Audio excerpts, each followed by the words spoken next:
Please join your hearts with mine in prayer. Jesus, help me preach. Amen. Not long enough? I think it's all we need. I've just returned from the Festival of Homiletics in Minneapolis, also known as 5 days of preaching. On paper, it might look like a Sunday morning nightmare. Sermons morning, late morning, afternoon, and evening, lectures, workshops, all about the art of preaching. It's kind of daunting. In reality, though, it is a renewing time, a feast, truly, of nationally known preachers bringing their best stuff, and the time flies by. I'm grateful to all of you for supporting my participation at the festival this year. It really means a lot. Now, when we travel together, my spouse Allison and I notice that a certain thing can happen when she and I are together. Something that we have no control over, something that happens specifically to me, because people tend to walk up to me and start very specific conversations. People I don't know, people I've never met, people I'll never see again, but they will start asking me very specific questions. They'll engage me in conversation. She says it never happens to her. I don't know whether to believe that, but I'll trust her on that one. Doesn't matter that I'm a stranger in a strange city. We talk about this as the phenomenon of the blue balloon. That blue balloon that has the lowercase letter I on it, that in international circles, those of you who travel, those of you who just come back from Europe, know that that's how you get tourist information, is go to the sign with the blue circle and the letter I in the middle of it, and they will tell you what you need to know to feel like you have some sense of where to be in the city. Allison says I have a blue balloon that sometimes pops up over my head, and people come up to me like I know everything about this environment. They'll ask for directions. They'll ask for a good place to eat. They'll ask how I like the city and can I point out some of the sights to them. And they'll ask more specific things than that. She says it's like you have a sign over your head and people just come up to you. So I guess it shouldn't be a surprise that a couple of those very specific conversations happened in this past week. The planners of the festival don't keep us in all day long. They send us out because we need a chance to absorb and to kind of cleanse our palates after we've heard a couple of sermons. We've had a couple of really fabulous worship services. So we had free time to go out in the city to see what Minneapolis had to offer. We got out as much as we could, believe me. We enjoyed the beautiful, dry, warm, sunny spring week that Minneapolis experienced. I hear it wasn't quite as dry and warm and sunny here. Now, my intention to enjoy free time, my intention to explore the city was diverted a couple of times. The first time was in the beautiful Loring Park, just 3 blocks from one of the venues, a place that's described as the Central Park of Minneapolis. It has a double lake, it has beautiful gardens, walking paths, running paths, wildlife, tame life, all kinds of stuff. As Allison and I were admiring bluebells and other spring flowers, a young man looked at me, then looked again, and started walking over. It's starting, I thought. The young man's name was Ethan, and yes, he wanted to talk. He started out just talking about how much he enjoyed the park and how nice the flowers were. But then the revelations started to unfold. Ethan was unable to work because he had a condition that might be lupus, might be arthritis, he didn't know. Ethan had come to the park in despair the day after the 2016 national elections and had found some peace in the familiar surroundings. Ethan had considered jumping off the little footbridge that we had crossed to get to that section of the park. We looked later, by the way. The bridge is 5 feet over the water, and there's about that much water underneath the bridge. Wouldn't have been a problem. Still, Ethan's lupus might have come from the large doses of testosterone, he had taken in over a period of years. And as he talked, it became clear that he had been taking such large doses of testosterone because at one point he had been born into a body that did not reflect his understanding of who he was. The most depressing thing about Ethan's life was that no one listened to him. He would try to explain these things, and no one listened to him as we listened. Just then a park ranger came along and hinted to Ethan that it was time for him to move on, which I suspect means that he was trying to get a lot of people to listen to him, and we just happened to stand still and do it. By the time Ethan left, I was feeling just a little wrung out. How did a walk in the park turn into this moment of revelation? Allison looked up over my head and said nothing else. That was the first time.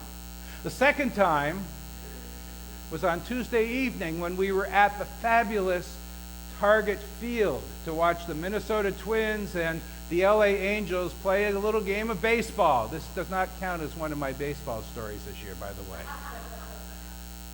But we did get a chance, a free evening, and we took advantage of it. We came early to soak up the ballpark atmosphere, which was lively.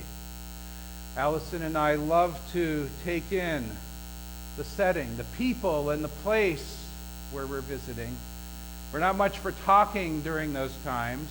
We know we'll talk it all over later. We like to people watch. We like to note what's different, what's the same. We like to just soak it in. We had great seats behind home plate. Nobody sitting on either side of us. Perfect for a couple of introverts out for an evening at the ballpark. Until a gentleman named Ricky came down and sat right next to me.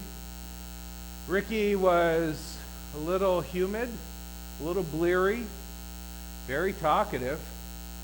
He seemed really indifferent to the game that was unfolding in front of us. And you got to understand, when that game is unfolding, I stop talking, I start watching, I try to take in the strategies and the placement on the field. I try to take everything in.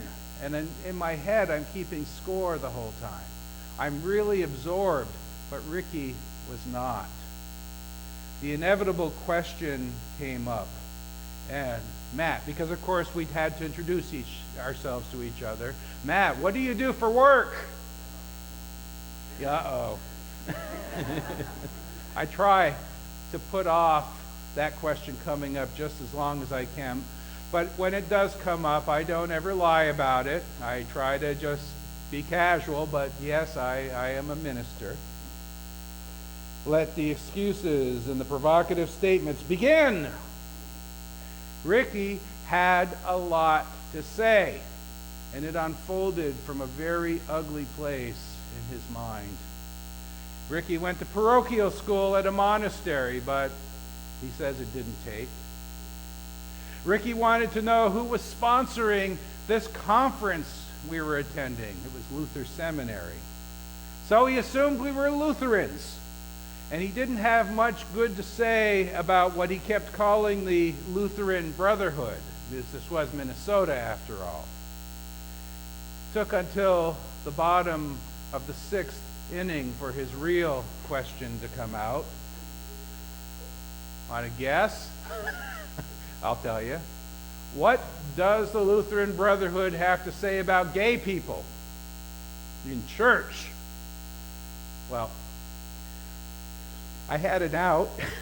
I observed that I wasn't a Lutheran. I couldn't really speak to the beliefs of the Lutherans. I thought that would settle it, but of course it didn't. So what church do you belong to? Well, we're part of the United Church of Christ. Oh, well, I can just guess what your church says about gay people. So, Ricky, what do you think about gay people in church?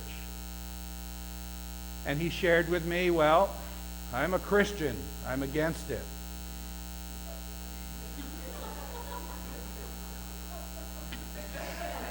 Well, naturally, I did observe that that wasn't really a Christian position. That's a personal belief.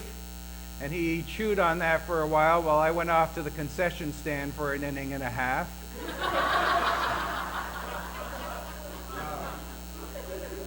He chewed on what Allison told him, that Jesus accepted everyone, no matter who, no matter where, just so there wasn't any guessing.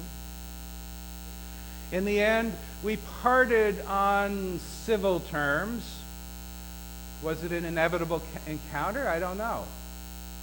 But Allison did look above my head again as we headed toward the exits.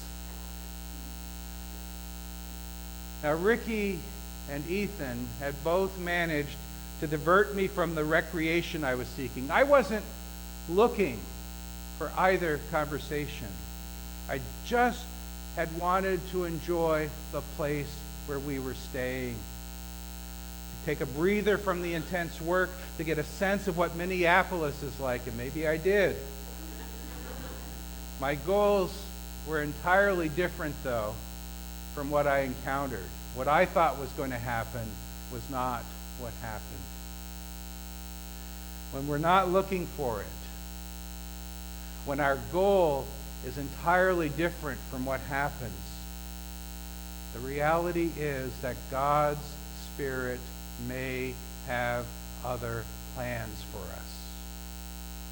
Look at these verses, these two verses in the middle of Paul's favorite book. Something has always come up and prevented my visit. Everyone I meet, it matters little whether they're mannered or rude, smart or simple, deepens my sense of interdependence and obligation. Paul describes an intense and concentrated and urgent need to spread the good news he has experienced. Paul describes himself as an indentured servant to the news about Jesus. Paul's work is to proclaim God's words and act. Paul has the weight of God's saving work in history burdening his thoughts and his deeds, something that can't sit quietly within him. So he travels, and talks, and travels, and talks some more. Sometimes people encounter him. We've already heard of some of the things that have happened to Paul and Barnabas. Sometimes innocent acts have led to massive confrontations in his life. And I'm sure Barnabas was looking up above Paul's head and seeing that blue balloon. But Rome. Rome.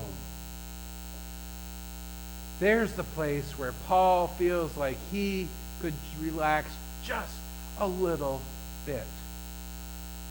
All of the little church communities he visits talk about how great Rome is and how wonderful the Romans are. And Paul himself is, after all, a Roman city, born and raised in the provinces, but steeped in Roman culture. Getting to Rome, getting to be with people with whom he shares an ancestral culture, ancestral understandings, is a quest. It's not going to happen. At least, it's not going to happen the way Paul wants. Paul isn't going to be preaching the wonderful good news of God in the way he imagines. Paul isn't going to be left unfettered to speak up, to minister to the Romans the way he's ministered in so many of the places he's visited. But he has that insight, that wonderful insight. He tells the Romans, yes, I've not made it to Rome, but all these people, all these places I've been in along the way, they might be keeping me from the place I long to be, but those conversations, those encounters are all important events. It's not always fun. It's not always refreshing. But each of these little incidents in Paul's life, each of these conversations, each of these chance meetings has something to teach him. Paul cannot ignore that deepening sense of interdependence, that deepening sense of obligation that he describes. These are conversations that change lives. These are acts that change the world. And each conversation and act changes him as well. Like Paul, I really can't ignore these people who are attracted by that blue balloon above my head. Ricky reminds me that there's something controversial and urgent about the message we carry. It's not safe. It's not generally accepted. That the extravagant welcome, the radical hospitality that we have come to take for granted, I'm sad to say, is not generally abroad in the world. It isn't spread out so that we can take it for granted that anyone we meet understands what we're about and understands the universality of our message. That reputation for unconditional love and unlimited embrace that we should have, the good reputation you would think a community like this would have, is not the perception in the entire world. And without each of us going out and spreading that good news that yes, there is a different way to live, that yes, God does embrace the creation, and yes, God does want that embrace to be abroad in the world. Without each of us to do it, the world will grow increasingly splintered and broken in spirit. That's what Ricky reminds me of. Ethan reminds me why we carry this message. When an individual feels unloved, unremembered, misunderstood, a stranger in their own body, unlistened to, we are the people who can listen and accept and embody God's grace. We have a reason for having that over our heads. The ruptured connections of our human family can be repaired, one grace-filled act at a time. Everyone I meet, everyone who can see that metaphorical balloon above my head, is a reminder of just how hooked in, interdependent, obligated we truly are. We've been given everything that matters. We've been given everything we need, everything that is significant for living a grace-filled life. And we carry the obligation to bring it with us where it is needed. I must say, I really did have a great and wonderful and renewing time in Minneapolis this past week. I thank God for the people I meet. I thank God for the new understandings I brought back with me. And I thank God for each of you, message bearers, faithful journeyers, fellowship of Christ. Amen.